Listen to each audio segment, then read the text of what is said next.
Hello, everybody. Welcome to another edition of Beyond the Pitch.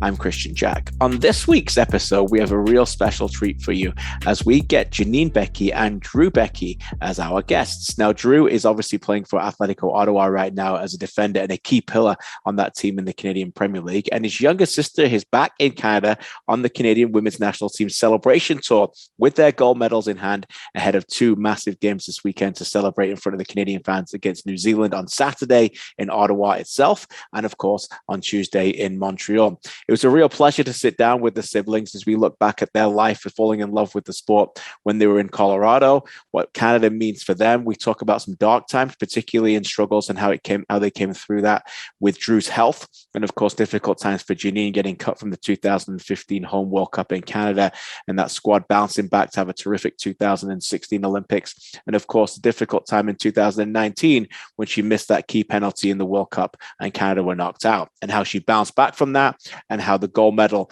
in Tokyo was even sweeter. Lots of discussions here about the love of the game, what it's like for Janine living in Manchester, and what Drew is loving and now being back in the Canadian Premier League. I hope you enjoy this. This was a real treat for me to have two superstars join me, and I know their time is very, very sparse, so it was a pleasure to speak with them. Once more, here is Drew and Janine Beckie. Pleasure to be joined by Drew and Janine Beckie. Guys, thanks so much for fitting me in. I know it's a busy week for both of you, but great to see smiles on your faces and welcome to the show. How you doing, Drew? I'm great. Thanks for having us on, Kristian. I know you're busy too, so thanks for having us. No, it's all good. It's a pleasure. These are my favorite times of my job, talking to professional athletes and players and learning so much. Janine, good morning. How are you? Good morning. I'm good. Thank you. How are you? Yeah, doing great. Thanks. Welcome to the show. I guess we'll start with you. This has been a bit of a whirlwind week already, and you haven't kicked a ball in anger yet, but you get to do that hopefully this weekend on Saturday. What's this all been like coming back with your medal and getting lots of honors and lots of people willing to take your picture and wanting to speak to you about it? Yeah, it's been pretty surreal. I think when we were in Japan with, COVID protocols and everything, we just didn't really get to celebrate with anyone but the team, which was obviously fantastic in itself. But to be able to come back to Canada, this is actually the first time I've been back since before the World Cup in 2019. So it's been over 2 years since I've been here. And even just when I landed the other night, I could, just felt like we were back.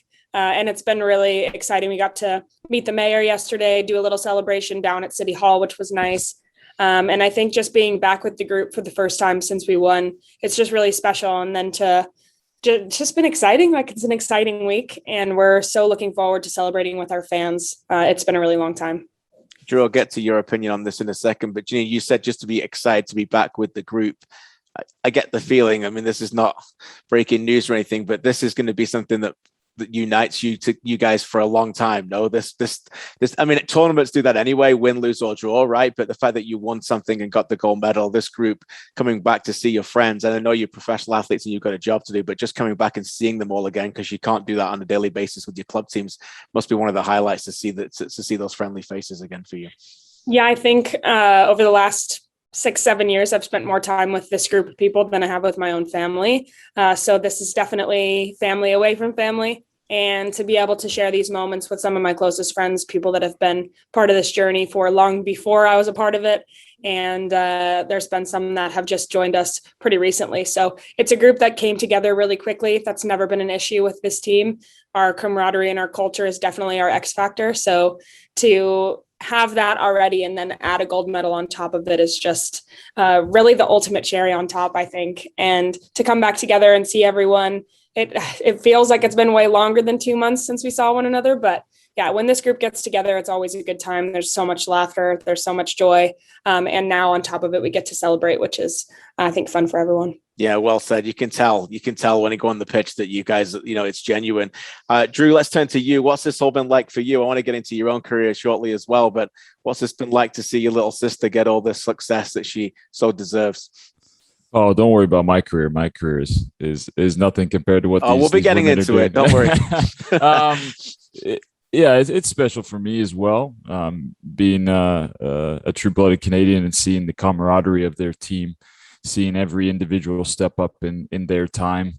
It's not just one person. Obviously, you have Kristian, who's been doing it for years, but she's the enigma, right? And there's not going to be many of those. And it takes a team to win. The older you get, you understand that, and that's what's I take away from it. Being up early, watch those games. It was really special to start the day with those games, because it gave you a great start to your day.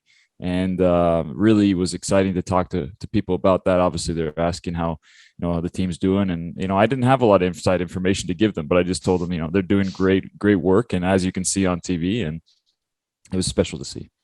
So take me back to your guys and your love for the sport. Drew, obviously you were born in Canada, and Janine, I know you were born in Colorado, but it's a Canadian family. What was that like, Drew, in the back garden? How quickly did you both fall in love with the sport? And why was it soccer that was ultimately the ones that you pursued when there's, particularly in Colorado, so many outdoor other sports that you could have been taken into? Well, yeah, Kristian, I think it was the key that we played all sports. I think, and I don't want to speak for Janine, but seeing her grow up, she played all sports: basketball, soccer, all these things that helped build her body in a different way. And she could also, I think what's important is detach from those sports during those seasons. So, in soccer, she was all soccer; basketball, she was all basketball, whatever it may be. That helped build her mentality and build her, her body. And that's the same for me. I loved playing baseball. I loved playing hockey, basketball. Those are all the sports I love. But, you get to a point, 13, 14, you got to make a decision. And being in Colorado, the competition was that much higher, playing around the United States that much higher. And I think that bred a certain mentality for both of us. Janine grew up more in the U.S. system than I did. I was playing with Canada at that time, but you got the competition on a day in, day out basis that probably wasn't available to us. Well, definitely wasn't available to us in Saskatchewan. So, right. I think that is what, it is what ultimately allowed us to be professionals. Great points and great lessons for youngsters as well, who are looking to follow in your footsteps. Janine, what was it about the sport that you obviously love the most now that you found to be the one that you wanted to take up, knowing that you could have played other ones as well? I'm going to be honest, to just be brutally honest here. I think it was because it was what I was best at. That's a fair answer. I loved everything that I participated in. Like Drew said, I don't think there was a sport that any of us as kids didn't try at least once. So I had a really big love for basketball, as did the rest of my siblings. I ran track in high school. I hurdled. I really, really enjoyed that. That was something that I had thought about continuing on and trying to do at the collegiate level as well. So it wasn't really until I started to be well into high school, probably, beginning, middle of my sophomore year, when I started to get in with the U.S. youth national teams. And this was kind of becoming something that I was doing more often than I was doing other things. And I think I was quite late in the process in that realm compared to, some of my teammates and friends that I had that were going on the same path. And then I played in a tournament that summer with my youth club and had a good tournament and started to get pretty heavily recruited. And it was then when, I made the decision, this is going to be soccer for me moving forward. And I think it's worked out all right for me. It's worked out just fine. And how was Drew in your inspiration in terms of being a little bit older and obviously already following a little bit of that path? How much of an inspiration, mentor, advisor has he been for you? It's just, he's been the one. I think when I am asked, who I look up to in life and sport, he's always my answer. And I think we have just an interesting time, and time difference is really on my mind right now. We have a different age, quite a different age gap between us, and it's a nice age gap. 4 years, 5 years? No, I don't even know. Between 4 and 5 years. And I think what it allowed me to do was see him kind of do everything a good amount of time before me, and I got to learn from him. And I was always bugging him when he had friends over to let me, play sports with them in the backyard, and always ended up being there, whether he wanted me there or not. And so I think it was just a really special way for us to grow up. And then we have a really special relationship in our adult lives. And that's been really cool to share this career path with him. And we talk on the daily. He's always watching my games and giving me, advice and things like that. Even when I don't ask for it, which he always has a good opinion. Oh, come on, that's not true. And good advice. But sometimes I'm like, it just got off the field. We'll do I know one later. did not. I know one did not talk. He's gotten better at it. But vice versa. Like, I try and watch as many games with his as I can. So it's pretty special that we're both doing this at the same time. And that we get to experience, the highs and lows of being a professional athlete together. So special. And again, I can't thank you both for spending some 30 minutes with me talking about it. It's a real Canadian success story, let alone a Canadian soccer story. But you've got that dynamic, Drew, of you being a defender and Janine being a forward. Do you help her a little bit on that kind of stuff sometimes with that kind of advice? Yeah, for sure. I think on one side she's started to play a little bit in the wing back role, and when she's up higher, maybe some little tips and tricks of things that maybe make me uncomfortable or put defenders in an awkward position where you can position yourself to say, well, okay, the defender can't go there, so how can I position my body to go forward? All those kinds of things, for sure. But yeah, I've learned when and where to say things, and if she asks for tips, then great. But otherwise, she's the one that's got to live her journey. I'm just one that's been through something. So if I can help, then that's what I'm here for. We're going to get to a little bit about what you've both been through, but Janine, to you, how do you go from the backyard and playing, collegiately and everything, to playing at the highest level mentally? How did you prepare yourself for that? Because that is an enormous jump, and you're still quite young. It came pretty quickly for you. Yeah, I don't think there's a roadmap to that kind of thing. And, everyone's journey is specific to themselves. For me, it all happened quite quickly. When I first started out with the senior team, I had just played in the Under-20 World Cup in 2014, and John Herdman was at that tournament with us, kind of just in the background.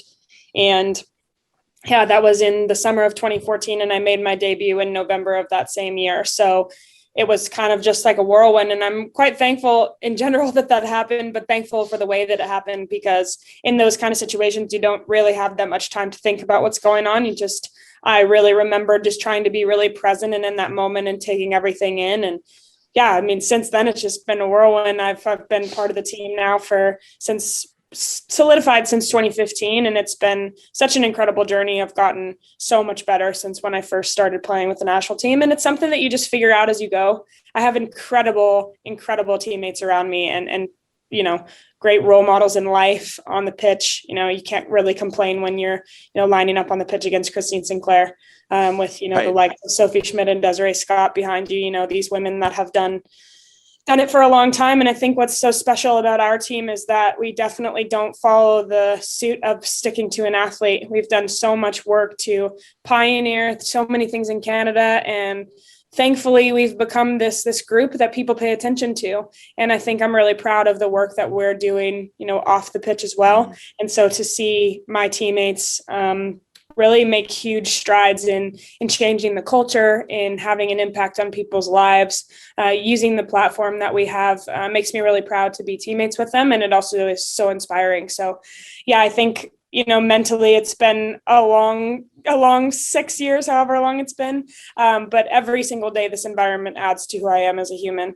And I'm just so grateful every time I can come and be around these people. It really is an honor to represent Canada and to wear, the maple leaf, but it's an even bigger honor to be around this group of people. Yeah, inspiration for so many, no question about that. I've had a chance on this show to talk to a lot of the Canadian men's national team over the last few months, and a lot of their stories are quite similar, Janine, in terms of they want to talk to me also about their setbacks and how they came through difficult moments. And I know both of you have had those, and we may get into a little bit as well. But Janine, for you just talked about your successful path, but you didn't make it to the 2015 World Cup, and I know that was an enormous part of how it's created your professional outlook now. I know how close you are to the Lord and being a Christian and that as well. Talk us a little bit through that and mentally how you came through that to come through at the other side and then perform so brilliantly at the Olympics in 2016. Yeah, it was probably one of the most difficult periods in my professional career. As a family, we've gone through a lot personally in our lives. So those are moments that I'm thankful for, because it makes all the things that in retrospect aren't as important not feel so important. But I mean, we work all our lives for those moments, and then to sit there and be told, you're not on the roster is feels like in the moment that your world is crashing down. And that's definitely how I felt in that moment. But I will say, in that room with that group of people, that was when John Erdman was in charge of the team. And I had made my debut pretty recently before that. But I had spent a good 2 or 3 months with the team in residency in Vancouver. So, together 24/7, living in Vancouver, training every day. So that was a difficult thing to be thrown into as a new player on the team, but definitely an experience I'm super thankful for. So when I was in that meeting and John looked at me and he said, "We just don't think you're ready for this." And as an athlete, that's a really difficult thing to hear, because you do everything you can to be prepared to, get the call and say you are ready and we want you on the team. So that was a difficult moment for me to hear, but thankfully there was the Pan Am Games a month later, and they made it very clear they wanted me to be a big part of that team. And that tournament was exactly what I needed. It was a lot of fun. It was a really young roster. We didn't do very well, but it was fun to be a part of it and to get a lot of minutes under my belt as a more experienced player on that team, which was a strange shift after being this new player on the senior team. So yeah, it was a difficult summer for me. It was tough to watch the team play and not be there, especially with a home World Cup in Canada. So all things considered, it was a very difficult time, but the way that the game works and the way that life works, there's always another opportunity around the corner. And I saw that in the 2016 Olympics. So, when I didn't make the roster in 2015, sounds cliche, but I told myself I'm going to do everything I can to make sure that the decision is made for him before he has to make the decision to put me on that team. So I think a lot of people in their professional careers, whether it's, sports or business or whatever endeavor people go on, I think it's difficult when you're set out to prove people wrong. I think that can have a tough place in your mindset. It can come from frustration and anger and some bitterness. So the way I tried to look at it and the way I continue to look at it, because in no way have I made it or am I done or I've, checked all my boxes, but I want to try and prove myself right and know that what I have inside me and my potential and my ability. And when I'm at the top of my game, I know what that looks like. So if I'm working towards trying to prove myself right, it seems to work out pretty well for me. And that's what I wanted to do in that year leading up to the Olympics. And when I made that roster, it was just validation that I had been doing the right things. And yeah, 2016 was a really great time. And now that I've had two experiences of two very different Olympic games, with a very different role for myself, it's pretty incredible to look back and see that that's where I started. Yeah, it's fascinating to hear you, Janine, break that down when you say, you can look back and validate to your own mind that you did everything you could do, right? Even though you could turn into negative and anger and frustration towards them and just leaving that positive thing. It actually reminds me of something I was going to get to later, but I will bring it up now because I think it's quite valid. And it's not just about negatives because there's so many positives to you, but with the World Cup penalty miss, I want to talk to you about that a little bit because I see it very differently because everyone sees it through what you did. So here's a little story for you. So the person who interviewed you right after the game was Laura Dykin, who's one of my best friends. Actually, people called her my score wife because we went together at the Score for 10 years next to each other. And Laura was sideline reporter for that game. And when it happened, her and I are talking about what am I going to have to ask you? And Janine's going to speak, and I can't believe Janine's going to speak. And it was amazing. And you were so brave, by the way, to step up and do it. And then that interview that you said right afterwards, I never forget it because one, how calm you were and brave you were to step up and speak and eloquently. But also you said at the time, I hit a good penalty. And you were able to break it down right away and say, yeah, of course, the outcome wasn't what I wanted, but the execution was fine. And in that moment, I was like, wow, for you to step up and do that and do that. I mean, and I only remember it because I was listening for Laura's questions first, and I had to go back because that's what we do in professional. I was like, Laura, you got to make sure she's okay because I knew Laura. But that interview was unbelievable, and you deserved a ton of credit and growth. But how did you come through that moment to come through this side? Because you were handed a ball by Kristian Sinclair. The outcome was wrong, but that's a pretty special moment, no?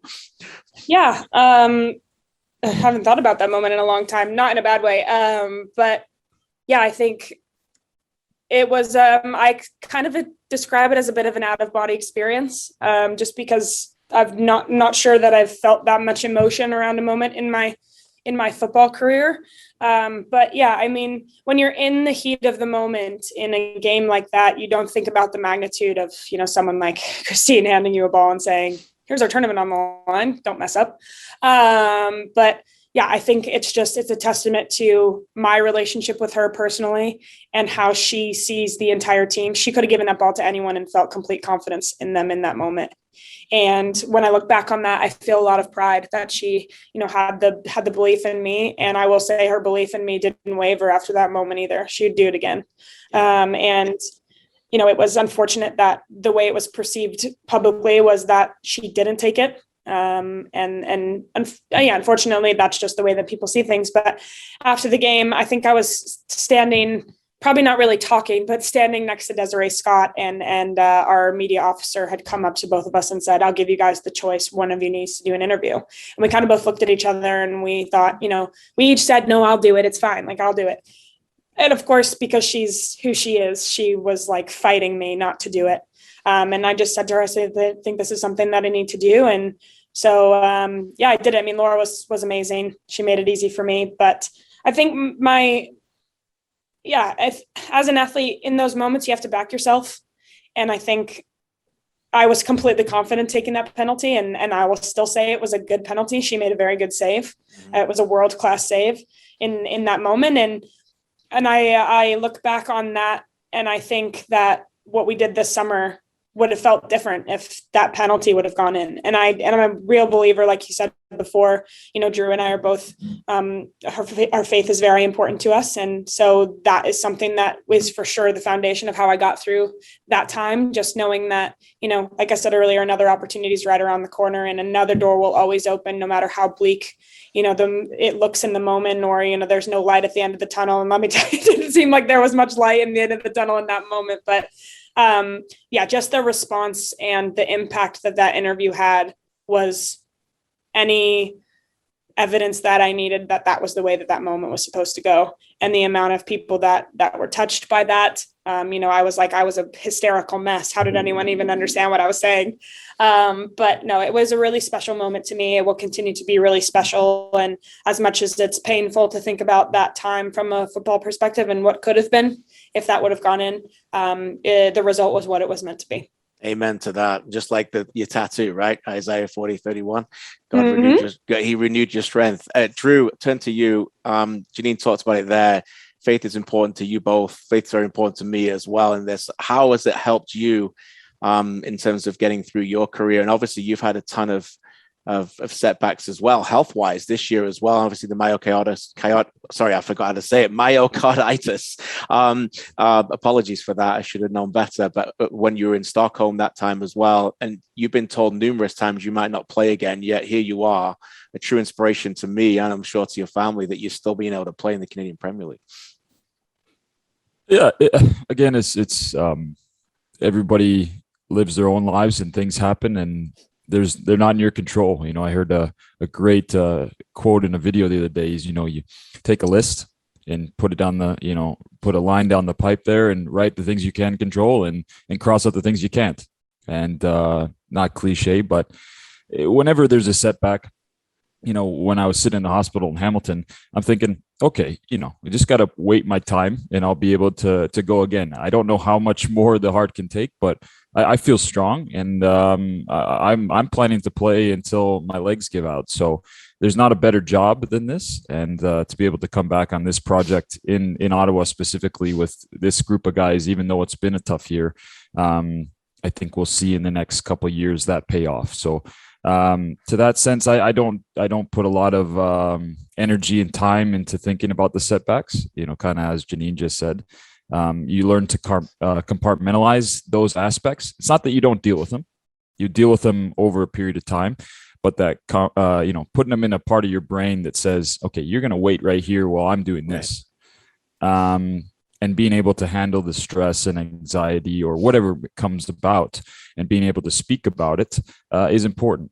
Again, that's another topic, but this aspect of dealing with those setbacks is 90% of the battle of doing whatever you do in your life. So whether you're working a regular job or you're playing as a professional, it's the same.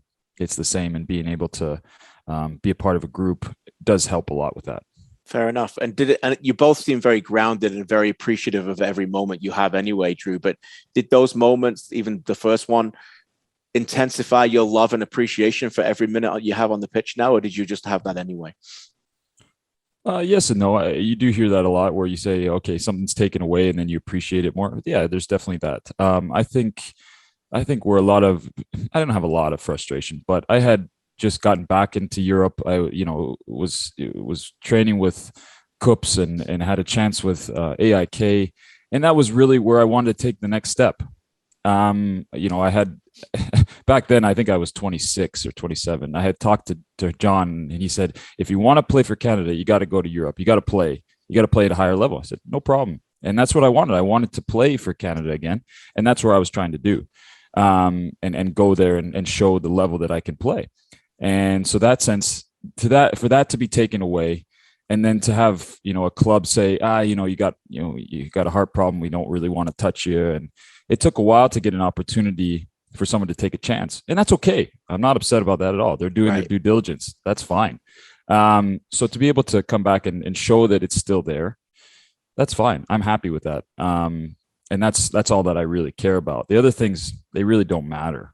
I get to play again. That's great. Whether it's in Canadian Premier League or the Premier League, it doesn't matter. You get to play professional soccer. So I'm very happy with, how things have gone. I can't control things in my career, but I've had a very long career. And if it were to end today, I have no problem. I can do something else. That's not a problem for me. So I try to take those things, not just with a grain of salt, but say, I'm going to be just fine if nothing else, if I can't play anymore. I think you're both going to be playing for a long time, but I'm pretty sure you can both talk about this game from a media point of view for a long time as well, by the way.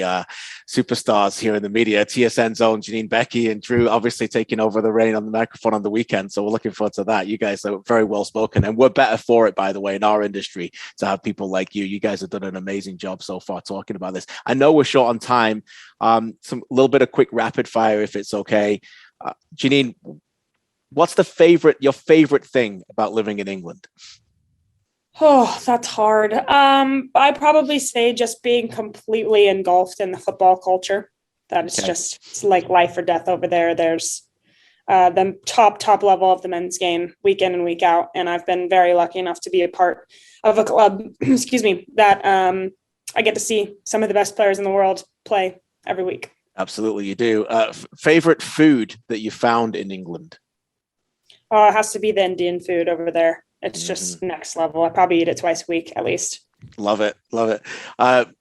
What about Manchester United versus Manchester City in this family? How's that working out for you, Drew?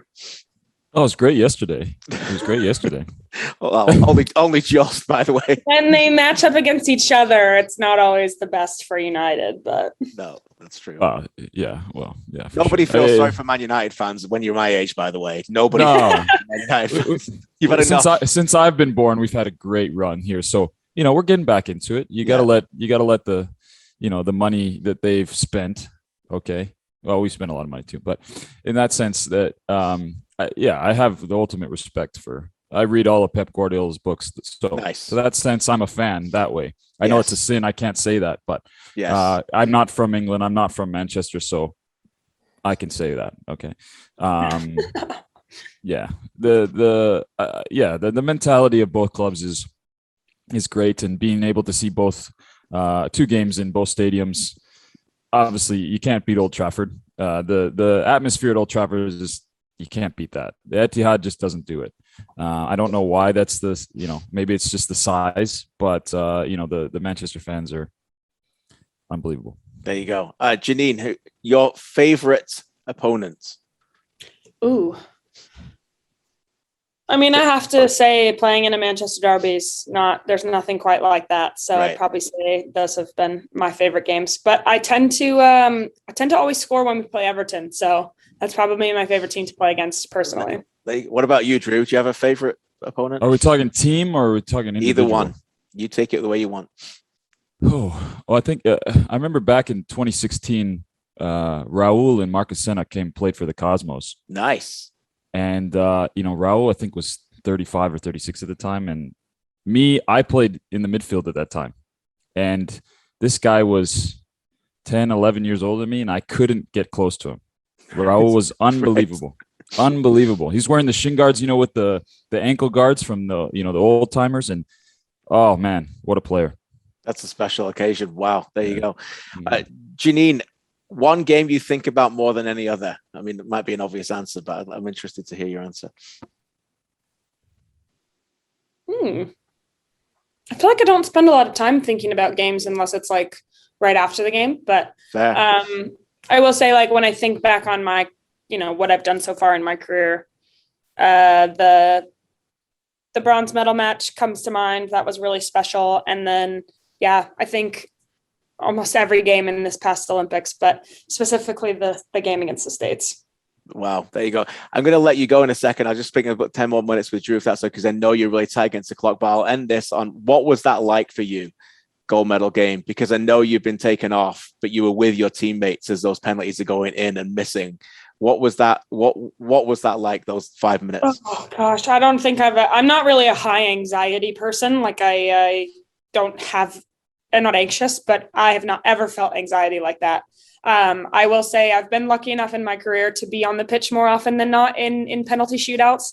And I thought that was hard to manage emotionally, but my goodness, being on the sideline when you have no control is 100 times worse. So yeah, I mean, as a competitor, obviously I want to be on the pitch all the time, but I think our X factor in this tournament was that we trusted the squad that we had and the depth that we had. And to look at the faces that were on the pitch at the end of a gold medal game compared to the faces that were on the sideline was like the perfect depiction of where this country is going in soccer. And my goodness, the future is bright, because there were the entire 11 that were on the field was so exciting. And the fact that that's where we're at as a country, that kind of gives me goosebumps to think about, because it's amazing. But yeah, I mean, in the grand scheme of shootouts, that was definitely not the most high quality shootout I've ever seen. I think after playing 120 minutes in that weather, it was incredibly hot and humid.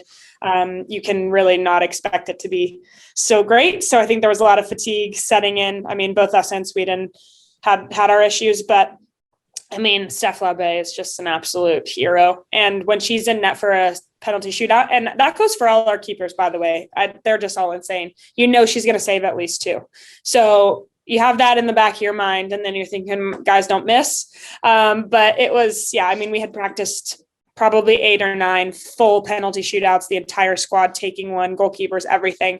So we had that entire process nailed, and it was definitely worth it. So yeah, so much anxiety, but when Sager stepped up to take that last one, she's an absolute legend of the game. So yeah, you're thinking, oh, the chances are pretty good that she's going to score here. So, and then she missed, and it was like, there was, I think, probably 2 moments of each feeling of, oh my gosh, it's gone, we've lost it, and wow, we're going to win this. And to have that like high and low in the matter of like 5 minutes was not very enjoyable, but hey, it all worked out well for us. So it certainly did. You talk about the quality of the shootouts, you talk about the fatigue. I don't think with the monumental moment and what was on the line, I don't think anybody would say that it should have been any better when there's so much on the line like that. My word. But yeah, the highs and lows. I know you've got an incredibly busy schedule, Janine, so I'm going to let you go. I can't thank you enough for spending some time with us on Beyond the Pitch. It's been an absolute pleasure to chat with you and Drew as well. I'm going to catch up with your brother a little bit for 10 minutes on the CPL, and then I'll finish off. But again, good luck this weekend in Ottawa. It'll be a pleasure to be there live and watching you play as well. And great to have you back in Canada. Thank you so much. Take care. Thanks for having me. Thank you, Janine. Drew, we'll just carry on a little bit more here to talk a little bit more about the Canadian Premier League. Obviously, you're wrapping up your season with Ottawa. It hasn't gone exactly the way you would loved on the pitch, but I think, it's still very early, is it not, in the process of building what is becoming a really special franchise in the nation's capital, the first really major season that you've had, ignoring what was last year, which was never really a true season anyway. Right. Yeah. There's only, I think, 4 or 5 guys that continued over from the bubble that they had last year. And there just hasn't been enough data points to plot on the map, to say it that way. And, the longer you play, the older you get, that these projects take time, and having those conversations with Mista that's the tone. He's a brilliant manager. He doesn't he's not very outspoken in that sense. He's a quiet guy, and I think people take that as he's, I don't know, there seems to be a sentiment that he doesn't know what's going on, but he's the best. He's the best. He's played the highest level. He's learned from Rafa Benitez, and I've really learned a lot from him on that side. The managerial side, that a quiet strength that way, and patience in the process. It's been a really tough year in every regard for any club. You look at what Forge is doing. We have a lot of respect for that, because last week we played 3 games in 3 different cities. They've done something similar, but then they got to go down to play in San Jose. And so it's really incredible, the depth that they have. And if you look league wide, not just looking at us, it's really special what's going on for the future. So I'm really excited for this project and what the OneSoccer has done and MEDIAPRO and the Canadian Premier League. The commitment over the next 10 years to help grow this game is unmatched, in my opinion.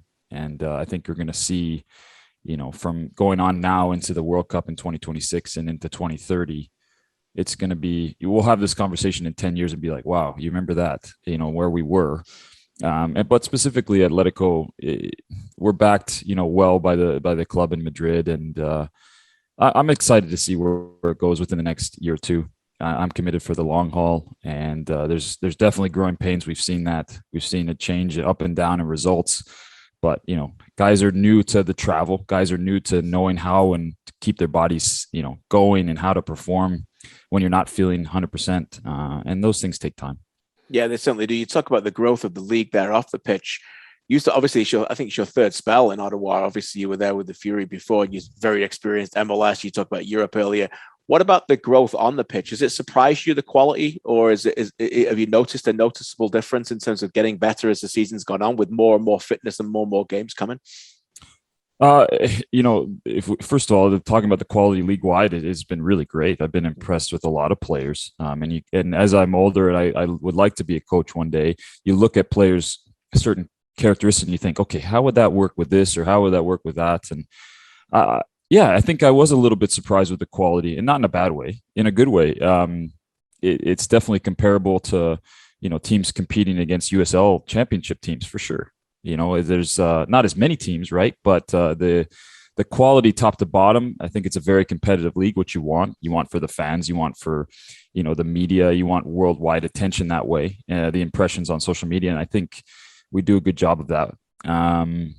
But, if you look at it from the growth standpoint of what the main goal of the league is, obviously to have success and have a league for Canada, but to help talent develop for the national team, I think we're on the right track. You got the right people. You got, Jim Brennan at York is doing a great job. And you got Stelteri. Like, people don't understand how big time Stelteri is. I remember watching him growing up. That's huge. And you get to see him on the sideline. That's huge. And the personalities that have decided to come back, it is really special. And to see what, Bobby's done at Forge, and all those players been playing together since, I don't know, like U10, U12, that you don't see that. You don't see that anywhere else in the world. So it is cool to come back to Canada and see some of the guys that I played with growing up in residency and with Canada, and like, Becker and those guys. It's really special. It's needed, right? This league's been needed for a long time. Let's be honest. You mentioned the national team there. Obviously, what does it mean for you to see the unprecedented levels of success that they're reaching right now? And I know, of course, they've made a World Cup, but I mean, in terms of how good they've been for a while now, in terms of playing these regular CONCACAF World Cup qualifiers, something they've never done before at a high level. Again, I think it goes back to the sentiment of the women, the camaraderie of the players, and the selflessness of the players.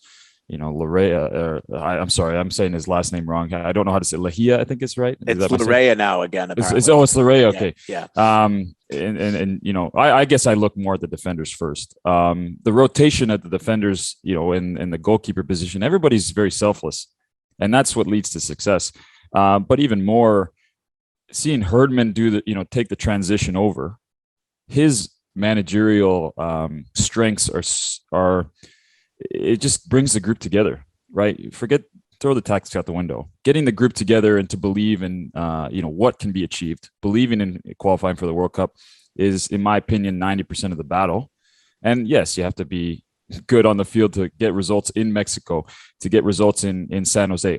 CONCACAF, I argue, is almost as tough. I think African qualification is probably the hardest, but CONCACAF is way up there, because if you're looking in Europe, you got the standard of stadiums, you got the people, you got the standard of pitches, 100%. Here, the guys went to Haiti during a coup, and they got a result. And then you got to go down to Panama, or you got to go down to San Jose, whatever it may be. You got to come up to Edmonton in November. Mm-hmm. So when and if you do qualify, you already fought your battles to prepare yourself for a World Cup. And I just am it's really exciting. Obviously, everybody says that, but when you're playing the game and you know what it takes to perform at that level, when guys are flying back from Europe, it's really special. I'm excited for what's to come. It's fascinating because I mean, it's one thing for me to say it, for you to say it as a player, that we mentality before me, is such an important thing in sports, right? You talk about the camaraderie that they've got there. As a player who's been in dressing rooms, has been in locker rooms pretty much all your life, it's not a given, is it? I mean, sometimes you just can't get that mixture with everybody, right? You'd love it, but not everybody gets along, correct? Yeah. That's why culture's the biggest thing. You look at the highest level. We were just talking about Manchester United.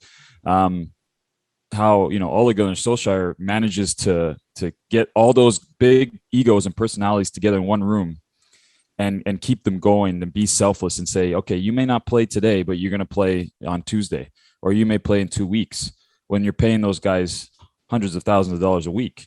That's tough. Now, I know we're not in that situation here, but any locker room takes, again, that selflessness to say, all right, I got to figure out what my role is within the group, and I got to play that role. It may not be what I want to do, but that takes maturity. That takes time. And that's what's exciting, I think, about the Canadian Premier League, is coming back now after, playing years abroad and coming back to your own country. Is how can you help young players understand that and perform within that role?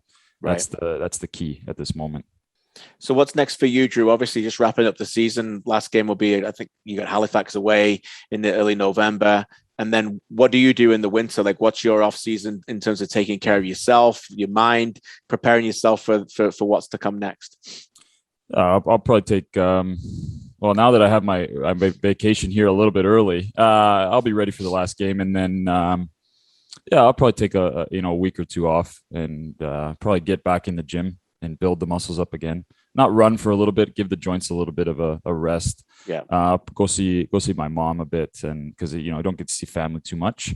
And are they still in Colorado? Are they still in Colorado? Sorry, by yeah. My mom and one of my sisters in Colorado, so I'll get to see them. And my niece and nephew, haven't seen them in a long time. So those are the sacrifices you make. But I'm excited to go back and see them, and then I plan to come back here as early as possible and get back into it. Whether that's we'll have some camps going around, or some youth clubs that are around here that help out with that. That's just what's special for me is seeing the kids. There's a lot of talent here in Ottawa, and being able to.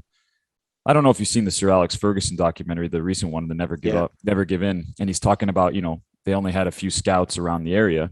Not to say that that's Atletico's job, but it would behoove them to go out and say, okay, this player's here, can we watch them? Because the development is not really in their whole club, but having an eye on talent for the future. There's just so much diversity here that's really special. Obviously, obviously Alfonso characterizes that the most, but there's just so many players that love the country that maybe came here for this reason or that, and they can help the country. And that's a passion of mine. So maybe we'll dive into that in December and January. Fantastic stuff. And you mentioned earlier you're thinking about maybe coaching after your career's over. Is that something you're dialed in on right now, or do you want to join us in the media? What do you reckon? Yeah, I can't do both, eh? Maybe. Yeah, we'll see. Well, again, I don't know what the future holds. I'm gonna try, get my licenses done, and if I turn into Stephen Caldwell or I turn into Mista, either way is great. I'd love to join, you guys there, or, whatever it may be. I had a conversation with Julian the other day, the Guzman, and he's, he says it's a big learning curve, working at TSN and that aspect of being in the broadcast. So I have a lot to learn on both ends, and I'm just focused on being a player right now. No, I completely agree with that. Maybe we'll have a chat about that in a few years' time, mate. Eh? Yeah. We'll let you finish the game first and do what you love. Hey, listen, this has been brilliant. I can't thank you enough for the chat. I learned so much from that, and it's been an inspiration to have you back. I know what it means for you to be back in Canada playing, and I know, well, talking to Mista said, Ottawa's not the same when you're not on the pitch, and you've been a big leader, foundation, and a pillar for that squad. So keep up the great work, my man, on and off the pitch. You're an inspiration. Thanks again. Thanks, Kristian. I appreciate the talk, and I'm learning from you as well. You're the best. I remember watching you on TSN growing up, and we miss you on there, but you're doing amazing things for this league. So I really appreciate what you're doing, and I'll hopefully see you. Oh, you're coming to the game on Saturday. Yeah, I'll be there. Okay, yeah, I'll see you then. That's really kind of you, but of course, God has a path, right? God has a path for all of us, my man. Yes, so that's right. I'm where I'm supposed to be right now. Again, thanks so much, Drew. Appreciate it. And again, thanks to Janine again. Thanks again. Talk to you soon. Okay, see you later. Bye. Yeah. What a real treat for Canadian soccer fans that was. You can just tell what wonderful people they both are. I can't thank them enough for their time and to also talk about their faith. I know it's a big part of their life as well. So thanks to them. And it's been a difficult ride, obviously, with the myocarditis. I will say it properly this time with Drew, and obviously some challenging times for Janine as well. But fantastic to have her and the Canadian women's national team back with their gold medals, getting ready for their celebration tour. Tickets are still available. You can find them with Canada Soccer as well in Ottawa at TD Place, and of course at Stade Saputo on Tuesday as they take on New Zealand live on OneSoccer as well. Thanks to Drew and Janine. Thank you for listening again and for being a massive supporter of Canadian soccer. Enjoy the games. Take care of each other. God bless. And I'll see you soon.